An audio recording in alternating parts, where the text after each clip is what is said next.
अगर आप कृष्ण भगवान के भक्त हैं तो वीडियो को लाइक, चैनल को सब्सक्राइब और कमेंट में जय श्री कृष्णा जरूर लिखें। गर्ग संहिता के मुताबिक कृष्ण जब बचपन में नंद बाबा की गोद में खेल रहे थे तभी उन्हें एक अद्भुत शक्ति का आभास हुआ जो कोई नहीं बल्कि राधा थीं। वो तुरंत ही बाल अवस्था को छोड़कर यौवनावस्था में आ गए। ऐसा माना जाता है कि इसी समय ब्रह्मा जी ने राधा कृष्ण का विवाह करवाया था। विवाह होने के बाद सब कुछ सामान्य हो गया।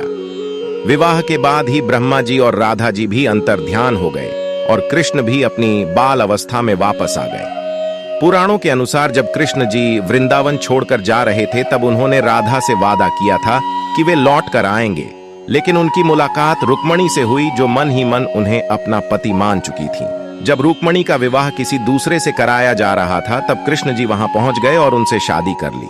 पौराणिक कथाओं के मुताबिक जब राधा कृष्ण बालपन में मिले थे तभी उन्हें अपने प्रेम का आभास हो गया था।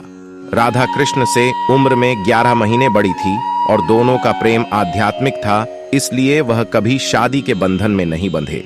पौराणिक कथाओं के अनुसार राधा को रुक्मणी का आध्यात्मिक अवतार भी माना जाता है। अब इन कथाओं की माने तो राधा कृष्ण का विवाह सीधे तौर पर तो नहीं हुआ, लेकिन दोनों जीवन भर एक दूसरे से प्रेम करते रहे।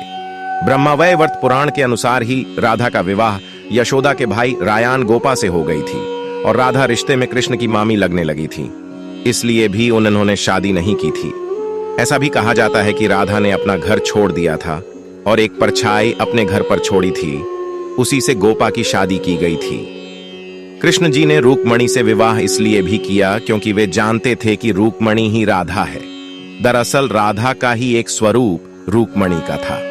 यहां मुहैया सूचना सिर्फ मान्यताओं और जानकारियों पर आधारित है। दोस्तों, आपको यहां वीडियो कैसी लगी कमेंट में अपनी राय जरूर दें।